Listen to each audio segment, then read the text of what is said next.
Очень много запросов и жалоб на низкую самооценку и неуверенность в себе.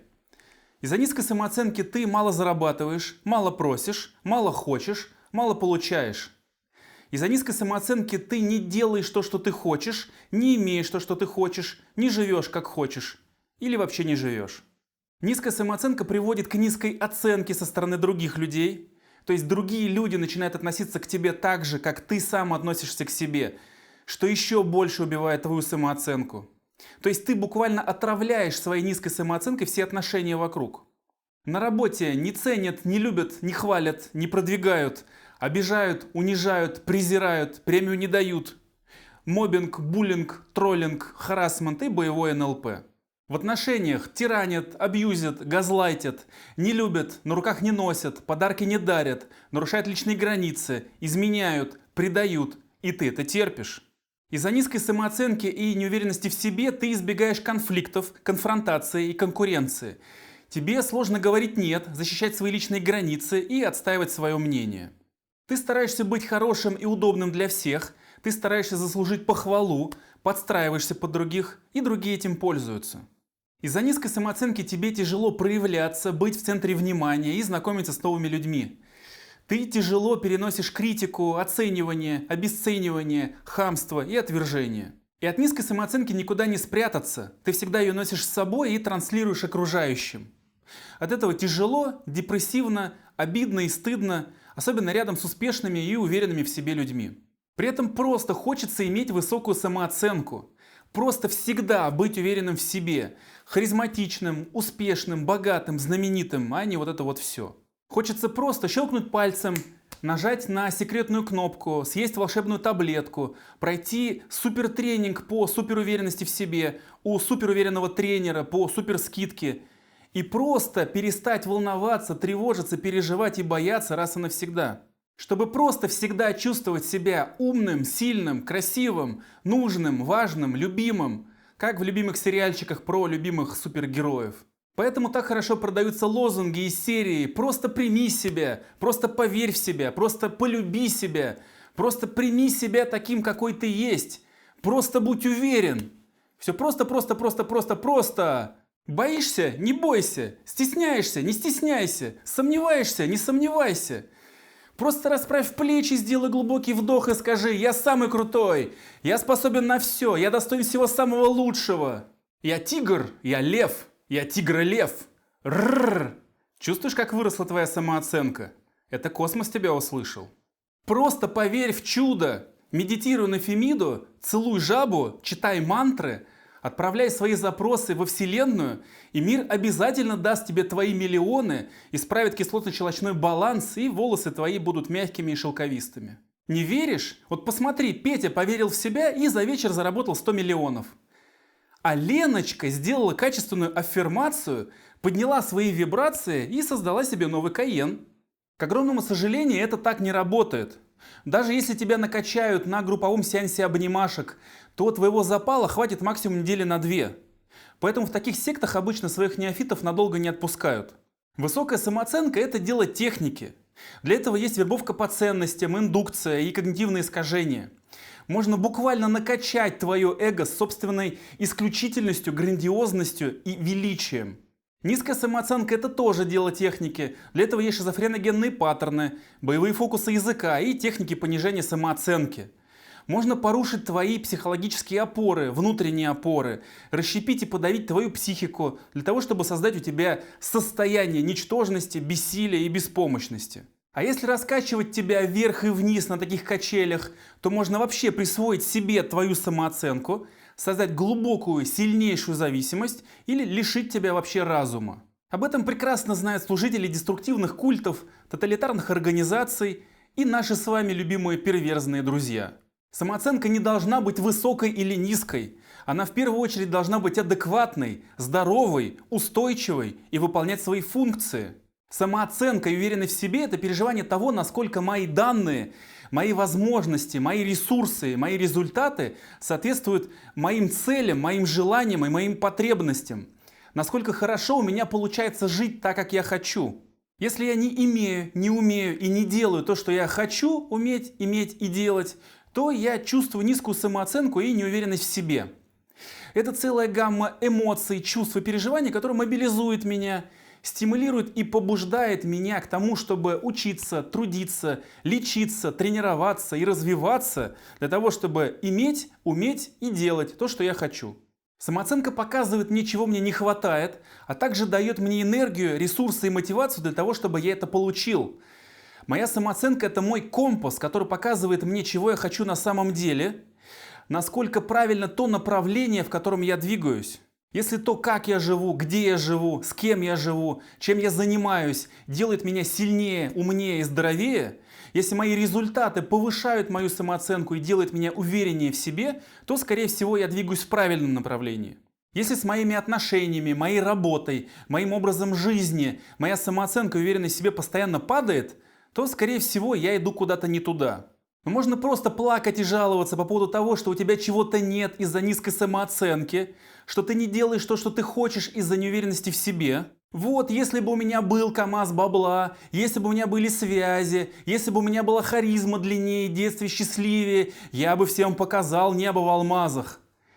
Но это тупик, это самообман. Здесь причины и следствия поменялись местами.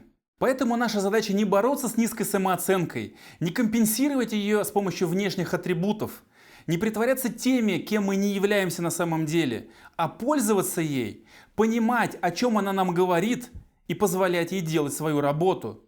Другой вопрос, что этот механизм может быть сломан, испорчен, не работать или работать неправильно. Из-за неадекватного воспитания, насилия и психотравм самооценка может быть неадекватной и не выполнять своих функций. Первая причина – это неадекватный собственный образ. То есть самооценка – это образ, каким я себя вижу, каким я себя воспринимаю, каким я себя ощущаю. И для здоровой, адекватной самооценки важно, чтобы мой образ был адекватным и соответствовал действительности. Наша самооценка и собственный образ формируются у нас в раннем детстве. Родители буквально наполняют своего ребенка эмоциональными реакциями, отражениями, какой он, что у него получается, а что не получается. Помогают ему разобраться, что ему нравится, что ему не нравится, что он хочет, что он не хочет, что он при этом чувствует и как с этими чувствами можно обходиться.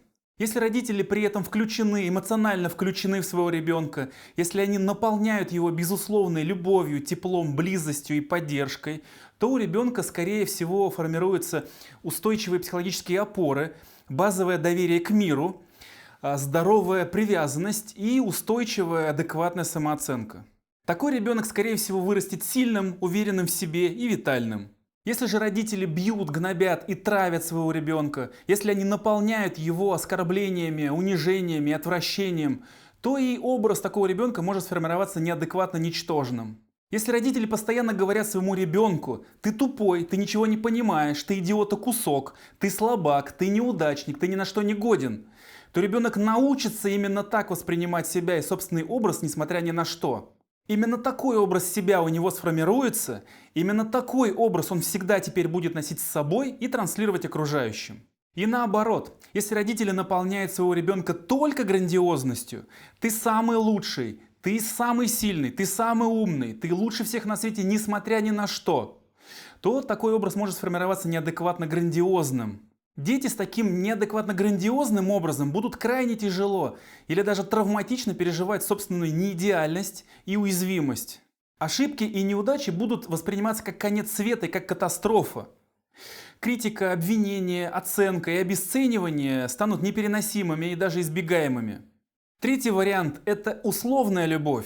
Это когда родители бьют, гнобят, травят и унижают своего ребенка за одни проявления, а за другие проявления они его неистово любят, хвалят и превозносят. Если ты принес пятерку, медаль и слушаешься маму, то ты самый лучший, ты идеальный и ты гордость семьи. Если же пятерка была с минусом, место второе или мама чем-то недовольна, то ты тварь, ты мразь, ты ничтожество.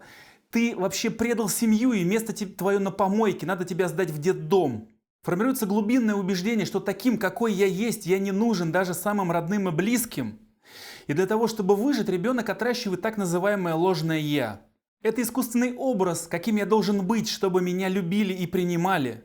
Каким я должен притворяться, чтобы меня не отвергли и не выкинули. Это так называемый нарциссический опыт или нарциссическая травма, то есть травма, связанная с любовью к себе.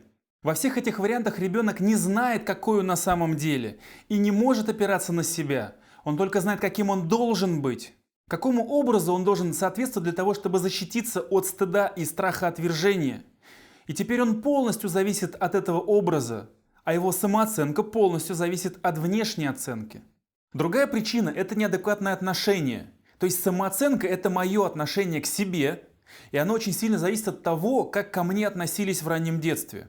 Я отношусь к себе так, как ко мне относились мои родители, я отношусь к своим эмоциям и чувствам так, как к ним относились мои родители, и я отношусь к моим личным границам так, как к ним относились мои родители. Ребенок буквально обучается у своих родителей, как относиться к себе, к своим чувствам и к своим границам. Если родители любили, ценили, поддерживали, уважали и защищали своего ребенка несмотря ни на что, то потом ребенок будет именно так относиться к себе. Но если родители постоянно бросали, отвергали, предавали своего ребенка, если они постоянно его винили, стыдили, гнобили, унижали, подавляли, самоутверждались за его счет, то, скорее всего, потом он точно так же будет себя винить, стыдить, гнобить, унижать и обесценивать. Если эмоции, чувства, желания и потребности ребенка в семье никого не интересовали, если они презирались и подавлялись, если личные границы отсутствовали как понятие, то примерно точно так же этот ребенок будет относиться сам к своим эмоциям, чувствам и границам. Все эти фразочки из серии «Вот все дети как дети, а ты у меня не пиши, козе баян».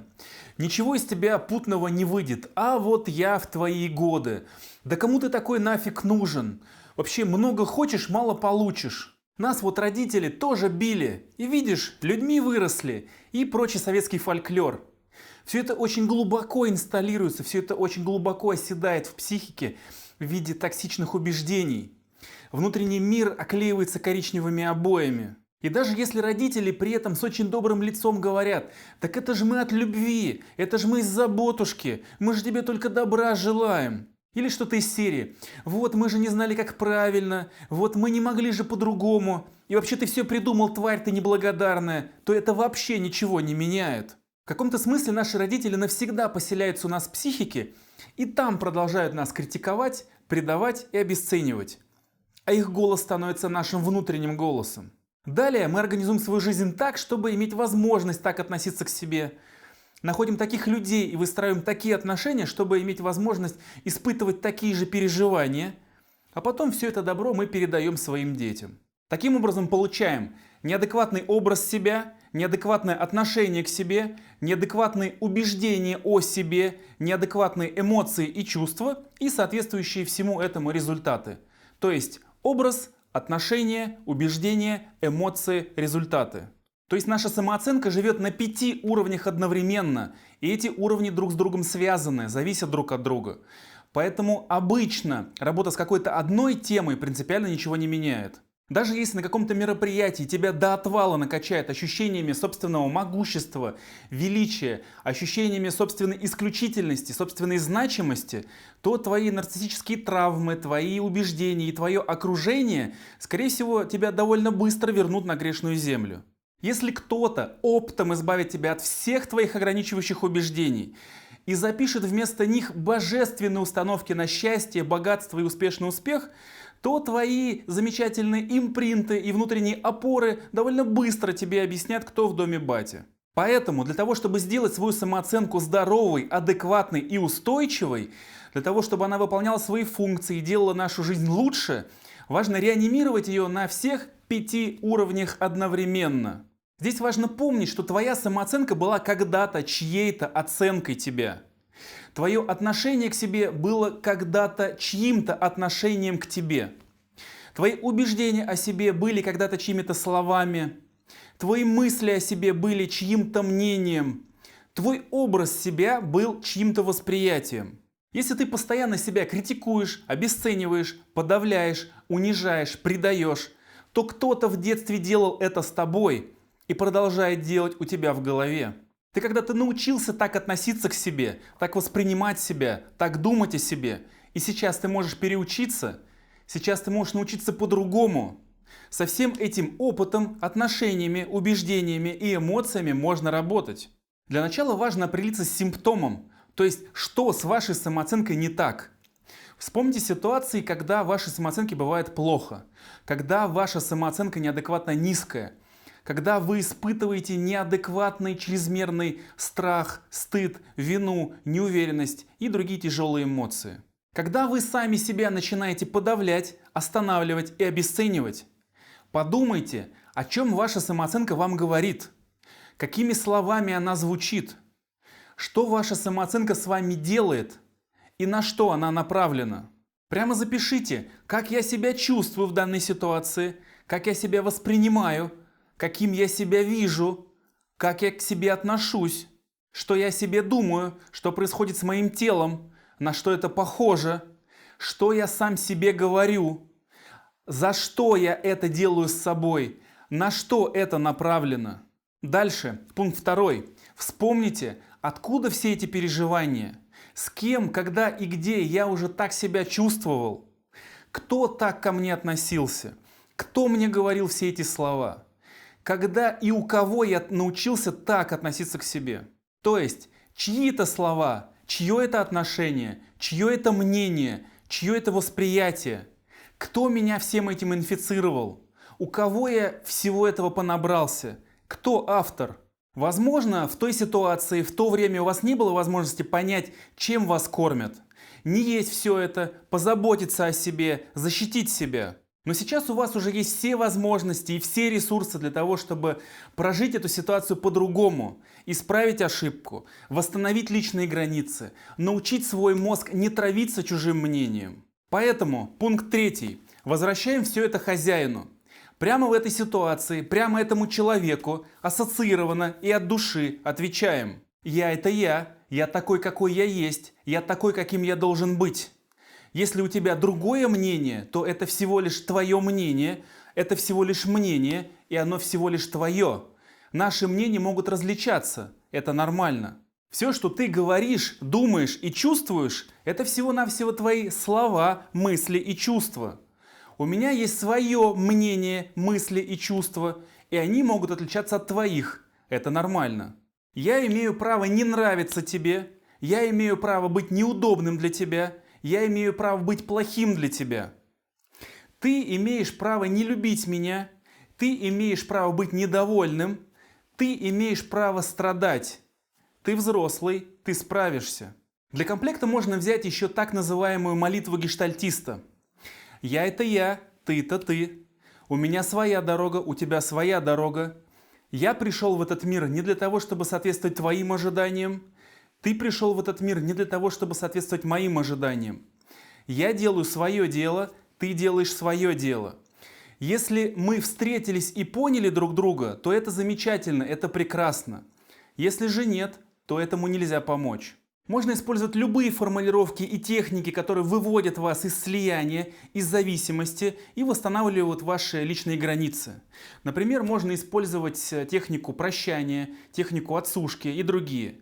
Ссылки на техники, которые вам могут пригодиться, я размещу в описании к этому видео. Дальше, пункт 4. Что я выбираю вместо этого? Как я выбираю к себе относиться? Что я выбираю о себе думать? Как я выбираю себя чувствовать? Какие я выбираю результаты? Какие я выбираю отношения?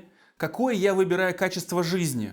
Даже если другому это не нравится, даже если другой недоволен, даже если другой страдает, даже если другой обидится, даже если это нечестно, даже если это несправедливо, даже если придется для этого потерять отношения с другим. И в этой точке важно остаться как можно дольше, сохраняя контакт и эмоциональную включенность в человека. Так происходит закрепление результата и тренировка устойчивости. Так тренируется устойчивость инаковости, устойчивость к чужим переживаниям, устойчивость к обидам и отвержению. Это вакцинирование психики от созависимых отношений, токсичных эмоций и манипуляций.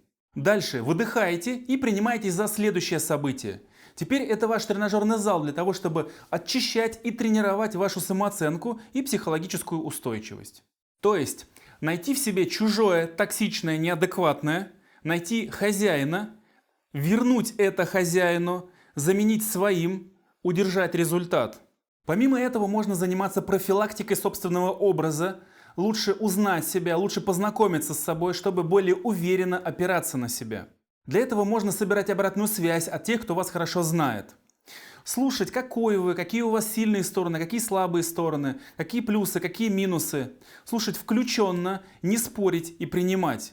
Так вы безопасно наполняетесь адекватными отражениями и эмоциональными откликами. Для того, чтобы освободиться от родительской модели отношений, прекрасно подойдут техники. Например, исцеление внутреннего ребенка, изменение личностной истории, реимпринтинг, техника пустого стула, например, с помощью которого вы сможете прояснить ваши отношения с родителями, освободиться от каких-то токсичных, тяжелых эмоций. Ссылки на эти техники, на техники работы с эмоциями и с убеждениями вы также найдете в описании к этому видео. Помните про информационную гигиену, эмоциональную гигиену и качество отношений.